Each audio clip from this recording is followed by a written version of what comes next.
guys, Nick here again.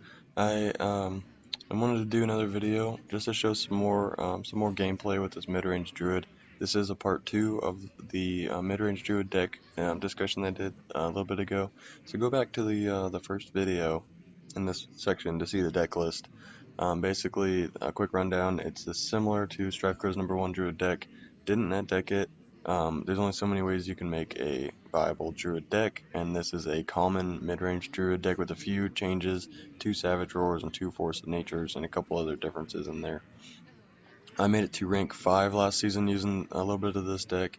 I made it to rank 10 already this season, though I started trying this Miracle deck, and it's a little bit different than the general Miracle Rogue, and I dropped down to rank like 19 really fast, so before I gave up on it. So now I don't play that anymore. I'm back to my Druid. So I'm just making my way back up the ladder. Haven't had a lot of time to play recently, so I'm working on it. So I've only played like 20 games maybe with this deck since I've been using Hearthstone tracker. So I'm gonna go to that real quick so you can see what it's been doing. Forgive the weird windowed screen look. Hold on, see if it'll come up. Alright, so as you can see, I have currently, out of 22 games, I have or 21 games, a 62% win rate, which isn't bad. It's better than the average Druid win rate on according to Hearth stats. Let's see. I've mostly been playing against a lot of Paladin, as you can see on this chart. Paladin, Mage, some Druids, and some Shamans, a couple Rogues. I haven't really, 20 games is nowhere near enough to be able to see how well your deck is doing, but it's a good start. So the 65% win rate, oh, this hasn't even been updated. Hold on.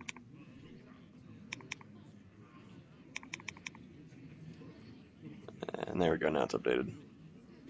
So most have been playing against Paladin, Mage, and Shamans. So 62% win rate, 100% with the coin. Looks like I get the coin like way less than I never get the coin. So that's stupid. But 62% win rate will get you to Legend eventually. The higher the win rate, the better, obviously. So let's see. Let's get back to the game. I do have a Golden Druid. I just got it like this last week, so I was pretty stoked.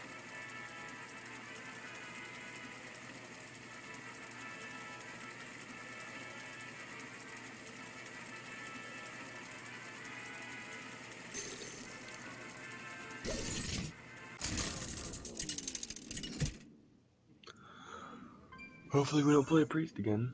Okay. Druid versus Druid. I must protect the wild. Hopefully we got rid of some of the issues we had in the first video with, we had some glitches, so you saw some glitches in the first video, bear with us in this one. It should be fixed. So I'm going to keep this Sunfury Protector for a little bit of early game, and now we got a Harvest Golem, so I didn't really need to keep that, but we'll see what happens. Hopefully we can coin into that Harvest Golem. I'll pass. We got a pretty good mana curve. The nice thing about this deck is you always have a good mana curve. I always get that Harvest Golem by turn 3, it seems like. I'm always got a Sunfury Protector pretty early, so at least I have a 2-3 out there that I can use. And we just have a great early game. We have 2 mana cards, 2 3 mana cards, 2 4 mana cards, and a coin. So you can do a lot of good stuff with that. For instance, if this turned out to be, if this was an aggro, like a Zoolock, we would have had a Wrath to deal something right away. We would have been able to coin out an Earthen Ring to heal, or coin out that Keeper of the Grove to take out their Knife Juggler, or whatever they decided to play.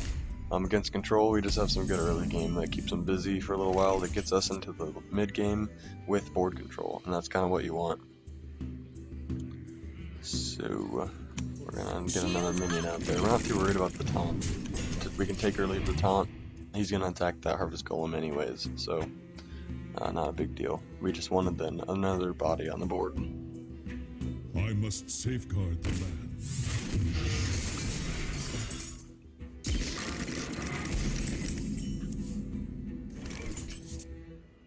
throw another one of these out there.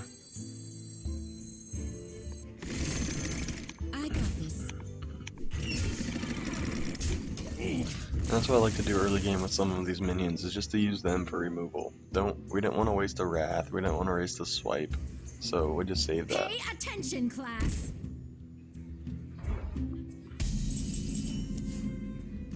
So now we can, normally I'd like to use my Wrath for card draw, but seeing as we have a pretty good mana curve, I'm not too worried about it, so we're going to take the advantage here and get rid of this Sunfury Protector. It's already done a little bit of damage for us and gotten a little bit of value, so we're going to get that out of here. I don't have enough. We want some more board control out there, so we're going to put that Earthen Ring Farseer.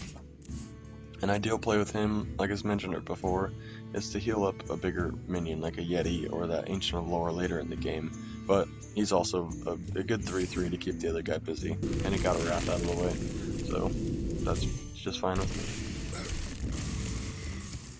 If we can get him to use that Wrath without getting card draw, then that's great. Even though we did the same thing, sometimes you have to do that, but we don't want him getting card advantage before we can.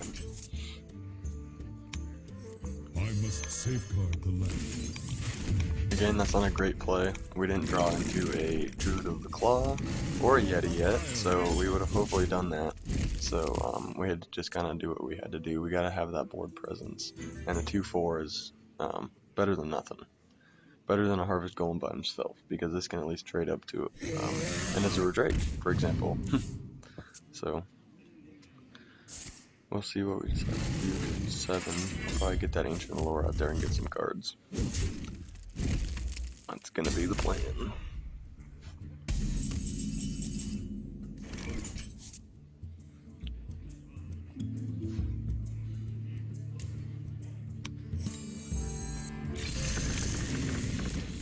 See if he's got a Starfall or something in there that he's gonna try to use on us. Feel nature's. And it sucks losing those cards right away, but he 2-for-1 right there, but the Harvest Golem kind of keeps that from being an extreme 2-for-1. He'll probably use a Swipe here and Hero Power, but we're getting some good damage, and we're almost ready for that Force of Nature combo. No.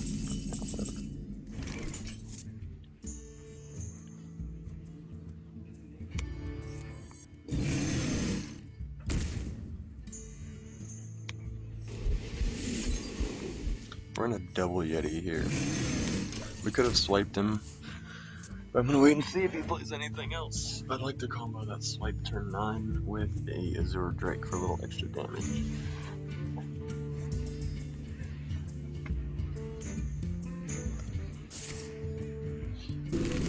And now he's got a lot of work to do to get rid of those Yetis.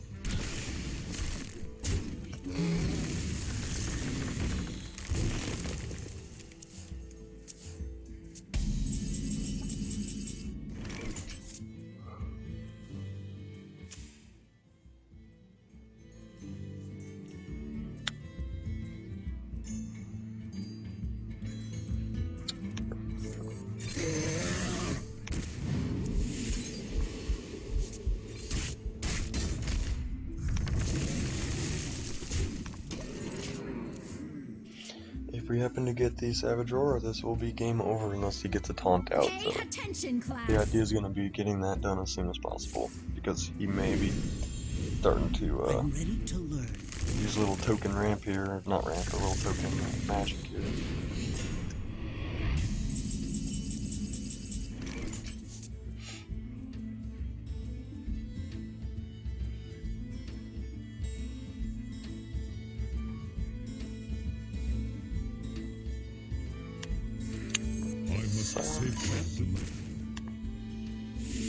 Take him down to a 5/5, and I think we're gonna swipe. Make sure you can't use this tokenness, and we're gonna preserve what we have on the board. Yeah, with a Wrath.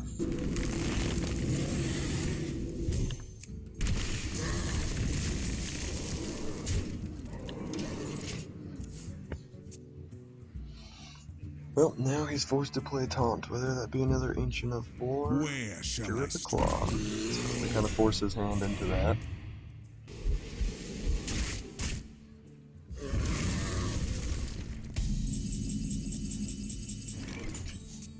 Would have been nice to get that 6/7. Let's see, we got enough. We got lethal. So we're going to force nature for removal.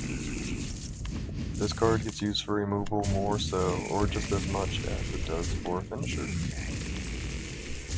And we have a well played. I concede. Good game.